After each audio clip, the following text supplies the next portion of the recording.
ప్రియమైన వారారా, శిలువ మీద వేలాడుతున్న ప్రభువు పలికిన 7 మాటల ధ్యానంలో 3వ మాటగా యోహాను సువార్త 19వ అధ్యాయం 25-26 వచనాల్లో ఉన్నటువంటి మాటను మనం జ్ఞాపకం చేసుకొని చదువుకున్నాం. యేసు తన తల్లియు తాను ప్రేమించిన శిష్యుడును దగ్గర నిల్చుండుట చూచి, అమ్మా, ఇదిగో నీ కుమారుడని తన తల్లితో చెప్పెను. తరువాత శిష్యుని చూచి, ఇదిగో నీ తల్లి అని చెప్పెను. ఆ గడియ నుండి ఆ శిష్యుడు ఆమెను తన ఇంట చేర్చుకొనెను. శిలువ ధ్యానం బహు శ్రేష్టమైనది. ఆయన మంచి మండుటెండలో శిలువలో వేలాడుతున్న దృశ్యం మనం మర్చిపోకూడదు.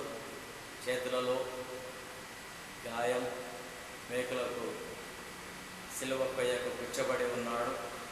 ఆ పొరవంతా కూడా అరచేతుల్లో గుచ్చబడినటువంటి మేకుల మీదే ఆధారపడి ఉంది. కాళ్లకు చుట్టబడినటువంటి మేకుల మీద ఆయన బరువంతా ఆధారపడి ఉంది. అలాగా ఆయన పరిస్థితి చాలా దయనీయమైనదిగా మనం గ్రహించవచ్చును. ఎందుకంటే ఆయనను విడిపించడానికి గవర్నర్ అయిన పిలాతు చేసినటువంటి ఒక ప్రయత్నంలో ఒకటి తక్కువ 39 కొరడా దెబ్బలు వేశాడు, కొట్టించాడు. వీపంతా కూడా చిక్కిపోయింది, అంతా కూడా గాయ, చర్మమంతా అలాగా పెంచివేయబడింది. అలాంటి గాయపరచబడినటువంటి ఆ శరీరం నుండి ఆ రక్తం అలాగా కారుతూనే ఉంది.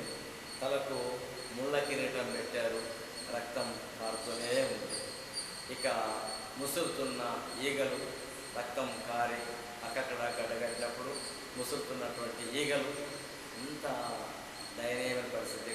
అలాగా ఆ రక్తపు మరకల్ని ఈగలను అలాగా తోలేసుకొని తుడుచుకుందామనంటే అలాంటి పరిస్థితి లేదు. ఆయన చేతులు సిలువకు కూర్చోబడతాయి. అలాగా వేలాడుతున్న ప్రభు పట్టు కోల్పోలేదు. ఆయన 100% పాళ్ళు మానవుడు, 100% పాళ్ళు ఆయన దైవం. ఈ లోకంలో ఆయన జీవించటానికి కథ అయిన దేవుడు ఆయన అనుమతించాడు. ఈ లోకపు తల్లి మరియమ్మ ప్రేమైన వాళ్ళ ఆ సిలువ వేయబడిన దృశ్యంలో ఒక ప్రాముఖ్యమైనటువంటి స్థలం ఆమెకుంది, స్థానం ఆమెకుంది. సిలువ వేయబడినప్పుడు 2 గ్రూపులుగా నేను జ్ఞాపకం చేశాను. ఒకటి సిలువ వేస్తున్నవారు, మరొకటి సిలువ పక్షంగా చేరిన వారు. ఈ సిలువ వేస్తున్నవారు కేకలు వేస్తున్నారు, ఆర్భాటం చేస్తున్నారు. సిలువ పక్షంగా ఉన్నవారేమో మౌనం వహించారు, వేదన ఉంది. సొంత కుమారుడు అలాగా సిలువలో వేలాడుతుండగా, రక్తం కారుతుండగా ఏ తల్లైనా చూసి ఊరుకుంటున్నారంటే ఎట్టి పరిస్థితుల్లో కూడా ఊరుకుండే ఛాన్స్ లేదు. అలాంటి దయనీయమైన పరిస్థితి ఈ తల్లి అక్కడే ఉండి చూస్తూ ఉంది. చూడండి, ఆ మాట గమనిస్తే, ఆయన తల్లియు, 25వ వచనం, ఆయన తల్లి సహోదరియు, క్లోపా భార్య అయిన మరియయు, మగ్దలేని మరియయు యేసు సిలువ యొద్ద నిలుచుండిరి. సో వారు ఎక్కడో దూరంగా లేరు, సిలువ యొద్దనే ఉన్నారు. ఈ పరిస్థితులన్నీ కూడా అలాగా గమనిస్తూనే ఉన్నారు. ప్రేమైన వారారా, యేసు సిలువలో వేలాడు మరొక ప్రాముఖ్యమైన సత్యాన్ని ఆయన మనకు జ్ఞాపకం చేస్తున్నాడు. ఏమిటి అనంటే విధేయత. తండ్రి అయిన దేవునికి విధేయుడయ్యాడు. తండ్రి అయిన దేవుని అభీష్టం నెరవేర్చడానికి యెషయా 53:10-12 ప్రకారముగా ఆయన తండ్రి అభీష్టాన్ని నెరవేర్చడానికి ఆయన సిలువలో బలి అవ్వడానికి ఇష్టపడ్డాడు. తను నలగొట్టుకోవడానికి ఇష్టపడ్డాడు.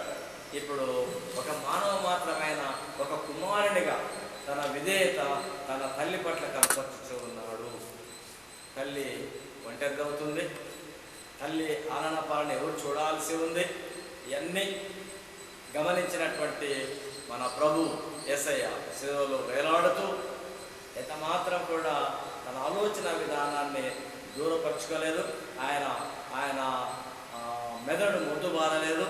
ఆయన నాడీ మండలం చెదరలేదు. అన్నీ కూడా అలాగా పర్ఫెక్ట్గా పనిచేస్తూనే ఉన్నాయి. ఆయన ఆలోచన తల్లి మీదకి వెళ్ళింది. నేను ఇలాగా సిలువలో ప్రాణం పెడితే, నేను లేకపోతే నా తల్లిని ఎవరు ఆదరిస్తారు, నా తల్లిని ఎవరు చూసుకుంటారు, నా తల్లికి ఎవరు అండగా ఉంటారు, ఇవన్నీ ఆలోచన చేశాడు. ఇవన్నీ ఆలోచన చేసి ఆ తల్లిని దగ్గరగా పిలిచాడు. అలాగా ఎవరికి అప్పచెప్తే బాగుంటుంది అని యోచించినటువంటి ప్రభువు అచ్చోటనే నిల్చున్నటువంటి యోహాను కూడా దగ్గరకు పిలిచాడు. తాను ప్రేమించిన శిష్యుడు అంటాడు. ఎక్కడ కూడా యోహాను సువార్తలో యోహాను పేరే ఉండదు. యేసు ఎక్కువగా ప్రేమించిన శిష్యుడు, యేసు రొమ్మున ఆనుకొని ఉన్న శిష్యుడు అని రాయబడి ఉంటుంది. ఆయనే యేసు శిష్యులలో ఒకడైన యోహాను. యోహాను సువార్తను కూడాను యేసు శిష్యుల్లో ఒకడైన యోహానే రాశాడు. ఆ యోహాను పక్కనే ఉన్నాడు. యోహాను పలకరించాడు, యోహాను పిలిచాడు. దగ్గర నిల్చుండట చూచి, యోహాను పక్కనే ఉన్నాడు, ఇంకా దగ్గర నిల్చుండట చూచి ఏమంటున్నాడంటే అమ్మకు చెప్తున్నాడు, అమ్మ ఇదిగో నీ కుమారుడు, అమ్మ ఇదిగో నీ కుమారుడు. అంటే నేను ఒకవేళ ఇలాగా ప్రాణం అర్పించి నేను కొనిపోబడితే నువ్వు ఒంటరిదానివిగా, నీవు వేదన, అనానుకూలత, బాధ, శ్రమ అనుభవించకూడదు అని చెప్పి తల్లికి ఒక మంచి చక్కని ఆదరణ, ఒక మంచి ఏర్పాటు ప్రభు అయిన యేసు శిలువలో వేలాడుతూ ఏర్పాటు చేసిన విధానం ఏం నేర్పిస్తుంది అంటే, ప్రతి పిల్లలు, తల్లి తండ్రులు కలిగినటువంటి బిడ్డలు ప్రత్యేకించి వృద్ధాప్య స్థితిలో ఉన్నటువంటి తల్లిదండ్రుల పట్ల ప్రేమను, ఆప్యాయతను, బాధ్యతను కలిగి ఉండి వారి ఆలన పాలన చూడాల్సిన వారుగా ఉండుట ఒక శ్రేష్టమైన అంశం. ఒక బాధ్యతను గుర్తు చేస్తూ ఉంది, ఒక విధేయతను గుర్తు చేస్తూ ఉంది. యేసు సిలువలో పలికిన ఈ 3వ అమ్మను చూసుకునే ఒక వ్యక్తి కావాలి. ప్రేమైన వాళ్ళారా, అలాంటి వ్యక్తికి అమ్మను అప్పగించాడు. అంటే ఎలాంటి పరిస్థితి అయినా సరేగా దేవుని వాక్యము వింటున్న అనేకమంది ప్రియ బిడ్డలు, మీ తల్లి తండ్రులను ప్రేమించండి, వారిని ఆదరించండి, వారిని ఓదార్చండి, వారి అన్ని పరిస్థితులలో వారికి తోడుగా, ఆసరాగా, అండగా నిలవండి. ప్రభు అయిన యేసు సిలువలో ఈ పనే చేశాడు. వేదనతో కురింగినటువంటి తల్లి మరియమ్మ మంచి ఆదరణను ఏర్పాటు చేశాడు. ప్రేమైన వాళ్ళారా, బాధ్యతను నెరవేర్చుట చాలా ప్రాముఖ్యం. మన లేఖనాల్లో ఇవ్వబడిన 10 ఆజ్ఞలలో ఒక ప్రాముఖ్యమైన ఆజ్ఞ, నీవు దీర్ఘాయుష్మంతుడు అయినట్లు నీ తల్లిని, నీ తండ్రిని సన్మానించుము. ప్రేమైన వాళ్ళారా, ప్రియ తల్లి తండ్రి యొక్క ఆలనా పాలన చూడాల్సిన కనీస బాధ్యత బిడ్డల మీద ఉంది. ఎంత మాత్రము మనం మర్చిపోకూడదు. ప్రేమ లేని వారుగా కఠినత్వానికి వెళ్ళకూడదు. వారిని ఆదరించాలని శిలువలో వేలాడుతున్న ప్రభు మరొకసారి పదే జ్ఞాపకం చేస్తున్నాడు. ఎంతోమంది నాడు తల్లిదండ్రులు చూడక అనాథాశ్రమానికి పంపించేస్తున్నారు. ఉన్నప్పటికీ వారిని ఒక మూలను కూర్చోబెట్టేస్తున్నారు. వారితో ప్రేమగా మాట్లాడడం లేదు. ఒక పూటైనా వారితో ప్రేమగా సహవాసంతో భోంచేస్తారంటే అది ఉండదు. ప్రేమైన వాళ్ళారా, వచ్చినటువంటి కోడలు, ప్రేమైన వాళ్ళారా, ఈ దుస్థితి మన కుటుంబాలలో ఉండకూడదు. ఒక మంచి ప్రేమపూర్వకమైనటువంటి వాతావరణం సిలువలో నేర్చుకోవాలి. యేసయ్యా ఇదిగో నేను నీ సిలువ పక్షాన ఉన్నాను అని ఒకవేళ తీర్మానం చేసుకుంటే, ఇదిగో తల్లిదండ్రులైన వారికి ఈ ప్రేమను పంచడానికి సిద్ధపడుట ఎంతో అవసరము. ఒక ఆదరణ, ఒక అండ, వారికి ఒక భరోసా బిడ్డలుగా ఇచ్చుట ఎంతో శ్రేష్టం. ఇంకొక ప్రాముఖ్యమైన విషయాన్ని ఈ సందర్భంగా గుర్తు చేస్తాం. ఎందుకు యేసు సిలువలో వేలాడుతూ ఆయన శిష్యులు 12 మంది ఉండినప్పటికీ, ఒకానొక శిష్యుడు అప్పగించి పక్కన పోయినప్పటికీ, మిగిలిన 11 మంది శిష్యులలో మరింత పెద్దవారు ఉండినప్పటికీ, ఈ చిన్నవాడైన యోహానుకి ఎందుకు అప్పగించాడు? ఈ ప్రత్యేకమైన బాధ్యత మరొకరికి ఎందుకు అప్పగించలేదు? ఎవరికి బాధ్యత అప్పగించబడుతుంది అని అంటే, సంఘ సేవ జీవన విధానంలో విశ్వాసులైన వారు, సంఘ నాయకత్వాన్ని కోరినటువంటి విశ్వాసులు, సంఘ పెద్దరికాన్ని కోరినటువంటి విశ్వాసులు మరింతగా గుర్తించాల్సిన బహుశ్రేష్టమైన అంశం, ఎవరికి బాధ్యత అప్పగించబడుతుంది. సంఘ పెద్ద బాధ్యత, సంఘ పరిచారకునిగా ఉండే బాధ్యత, డీకన్గా ఉండే బాధ్యత, డీకనెస్గా ఉండే బాధ్యత. దీనికోసం అర్రులు చాస్తూ ఎంత కృషి చేస్తారో ఊహించలేం. అది ఎవరికి అప్పగించబడుతుందంటే ప్రభు అయిన యేసు సిలువలో బహు స్పష్టంగా జ్ఞాపకం చేస్తున్నాడు. Those who are available. ప్రేమైన వారులారా, ఎవరు అందుబాటులో ఉంటారో వారికి అనుగ్రహించబడుతుంది. అందుబాటులో లేకుండా, సంఘము పట్టించుకోకుండా, సంఘ ఆరాధన లేకుండా, పాట లేకుండా, వాక్యం లేకుండా, ప్రార్థన లేకుండా, సహవాసం లేకుండా కేవలం పెత్తనమే కోరి వచ్చేవారికి అనుగ్రహించబడదు. సిలువ వేయబడిన యేసు మాట్లాడుతున్న మాటల్లో ఎవరికి బాధ్యత అప్పగించాడు? యోహాను అందుబాటులో ఉన్నాడు అనగా మనము మన ప్రభు అయిన యేసు పని జరిగించటానికి, మన ప్రభు అయిన యేసు పరిచర్య జరిగించడానికి, సంఘ పరిచర్య జరిగించటానికి మన అవైలబిలిటీ, మన అనుకూలత మనము ఆయనకు అనుగ్రహించుట, లేకుంటే మన అవైలబిలిటీ ఆయనకు ఇచ్చుట చాలా ప్రాముఖ్యమైన విషయంగా మనం గుర్తించాలి. అవైలబిలిటీ, ఆయనకు అందుబాటులో ఉండుట అన్నది మరొక అంశంతో కూడా ముడిపడి ఉంది. మన సమయాన్ని హెచ్చించుట, మన సమయాన్ని కూడా హెచ్చించుట.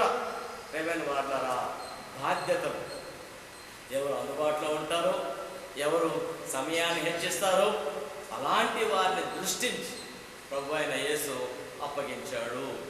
తల్లికి ఒక మంచి కుమారుడు తను లేని లోటు పూడ్చగలిగి, ఆదరించి, ధైర్యపరిచి, పోషించి, భరోసా ఇవ్వగలిగినటువంటి, నమ్మకం కలిగినటువంటి యోహానును తల్లికి అప్పగించాడు. ఎంతో శ్రేష్టమైన బంధం.